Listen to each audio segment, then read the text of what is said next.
welcome back. Howdy, y'all. This video is going to be a dual video. We're going to be installing the grill guard on the truck, and we are going to be doing some carbon fiber work.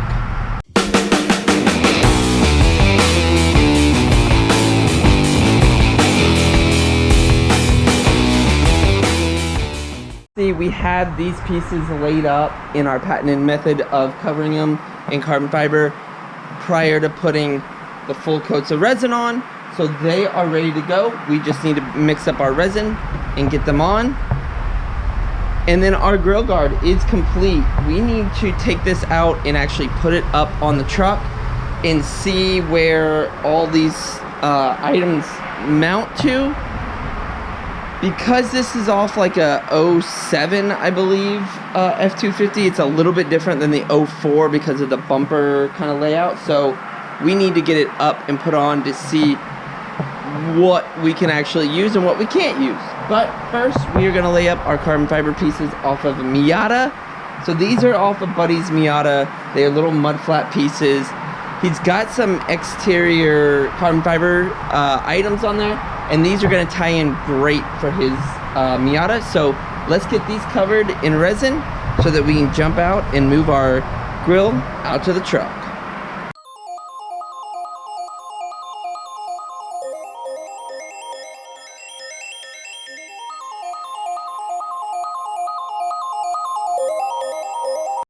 As I normally do, I always make up, and I always overdo this, I always make too much resin. So I had this piece, the pillar from inside the M3, and I was gonna wrap it in carbon fiber before, but now that we have extra resin, not gonna hurt. I'm gonna lay this up real quick and throw this into the batch of products we're making.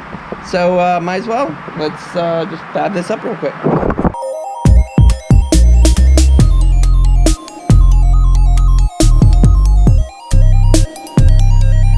So I'm just going to set it on this board, and we're going to cover this in resin. So now that those are all laid up with the first coat of resin, we let that cure, we let that pop off, and then what we're going to do is we'll put a second coat on, and once the second coat's on, then we sand, and we sand it almost smooth. We put a third coat on, we sand that completely smooth, and then we clear coat. So like we've done before with the fenders, we do the same thing here, and then it'll be done. It's install day. So for you guys, this was instantaneous. For me, it's the next day. We have our grill pulled all the way out here. We have the truck, which is, you know, two of the main things we need to install the grill. And if you can't tell, I nicely pulled my back, moving this grill from the backyard around to the front.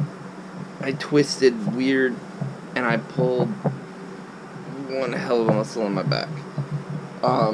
So it hurts to breathe a little bit and to move in certain ways. So I'm gonna try to get this done with the jack and everything, but we gotta get the bolts off and drop the bumper where it kind of settles down, and we will get everything in position and ready to go.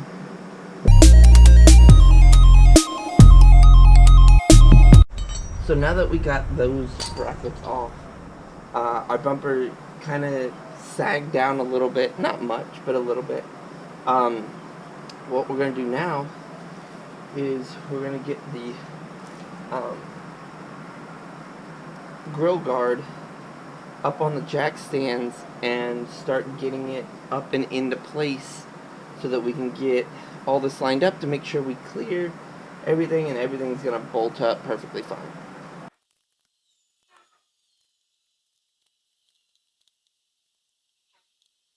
So this was something I kind of did backwards, and I didn't actually realize it till after we painted the whole grill.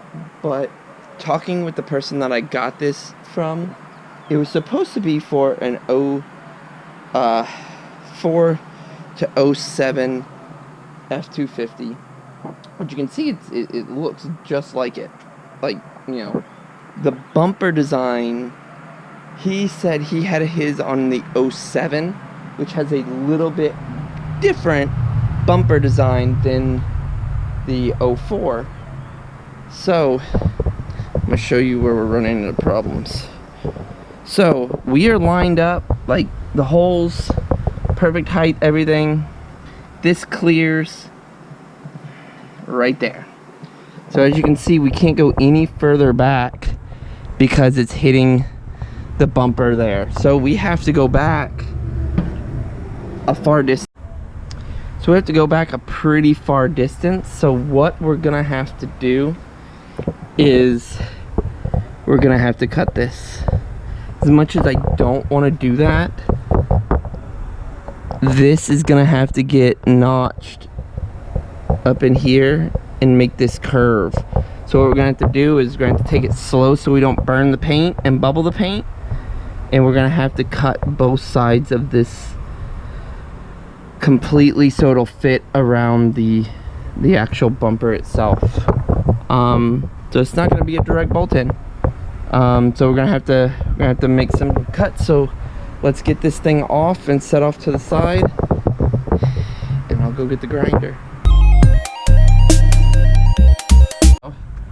We made a template of, this is also what we should have done from the very beginning, but we didn't. So what we're gonna have to do is cut that much off.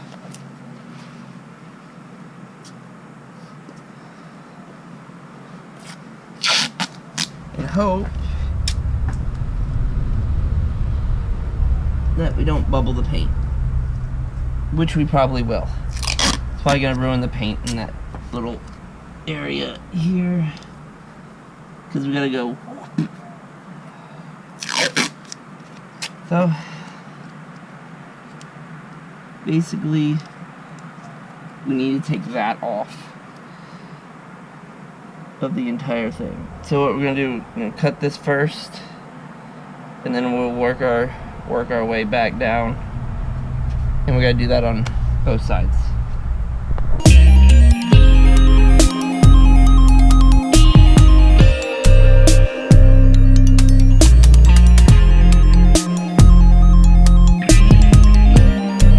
So as you can see, we had this ground down, so that's what it looked like before. That's what it looks like now. Let's get the, where's my template? Get the template and tape, because we got to do the other side. But let's see where we're at here. Make sure that we're still on point. As you can see, that's pretty darn close. Maybe a little bit more grinding right in here, but that will do. So we need to transfer this one over here and cut away. So we're gonna test fit this again, and I pulled my back again. Ugh. Well, I think the sparks burned through my lens on my GoPro. I'll have to get a new one on that one. Yeah, I put some nice little holes in there. But we are gonna test fit this before we do anything else. But guys, if you're doing this grill, I 100% don't recommend painting it.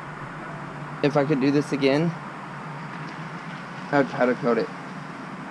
So just from setting it down and even having rags down, all the paint scratched off all over. So once we get this mounted, we're gonna have to run down to O'Reilly's, pick up some more paint, sand all those areas, and repaint and re-clear all of that, because just a little bit of scratches from where I've set it down have already scratched the paint off all over the place. It looks absolutely horrible now, and I'm pissed, but gonna get it mounted at least and make sure that all this is exactly what we need before we go down and get paint and repaint all the areas that we also ground down. We got to paint those as well, so it doesn't matter. We got a lot more work to do on this, but I'm pissed and I want to get it mounted. So let's check and make sure it fits now, and maybe put some bolts in it.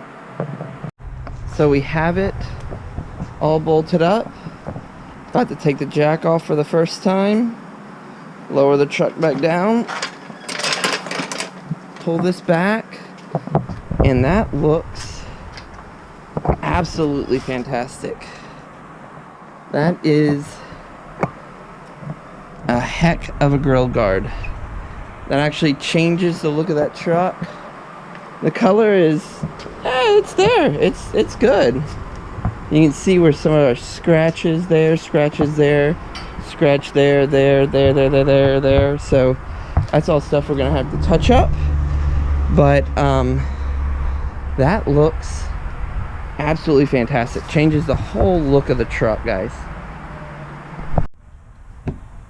So we have our grill installed and we have our lights mounted. What we have here is a wiring harness. It's got a relay in it.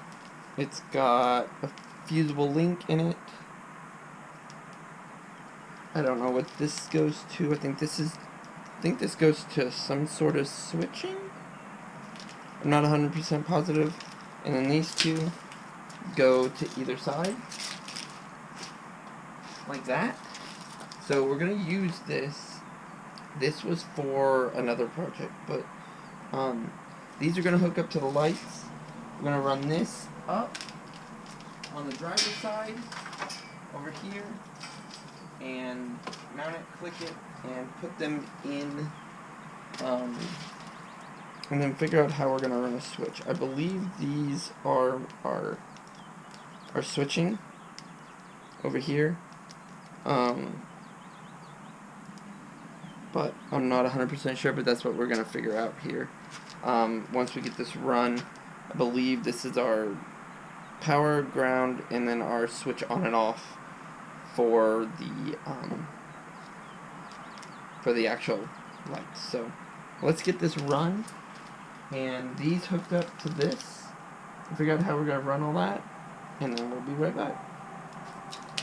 So we just temporarily put our wiring harness up and testing everything to see how it's all gonna look. And as you can see, guys, that looks fantastic. Super bright. So we have a flood on this side and a spot on that side. And once it becomes night, we'll adjust these to see where they actually go, and then we can adjust them to do it. So right now we have everything just loosely done here.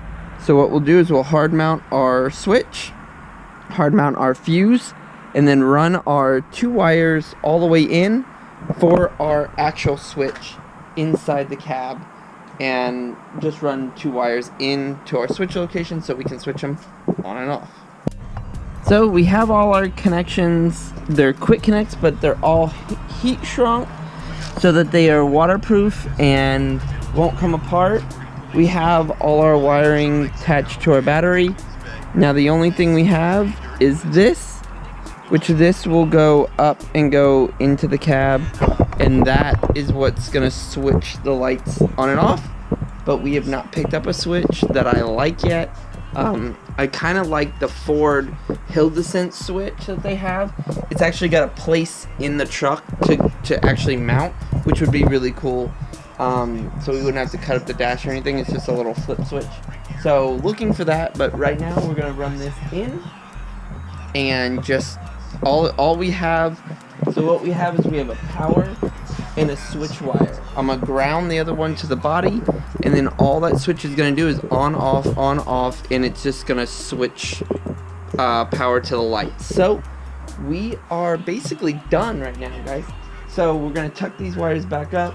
We're gonna zip tie everything off to the side where we need it, and then we're just gonna run the 2 wires into the cab once I get the switch that I've been looking for. So we are basically done with the truck today. It looks fantastic. Everything came out great. Exactly what I wanted it to look like. So thanks for watching, guys. Like, subscribe. More content coming. Carbon fiber stuff is being worked on. Truck is basically done now, so now we can focus solely on this car. We gotta replace some radiator hoses, and I want to rework the coolant expansion tank hose, just a few things on that, and I swapped the tune again on that. So we'll take that for a spin and see how that tune works. You saw the video before of the other tune, but we'll jump to this one, so stay tuned, guys.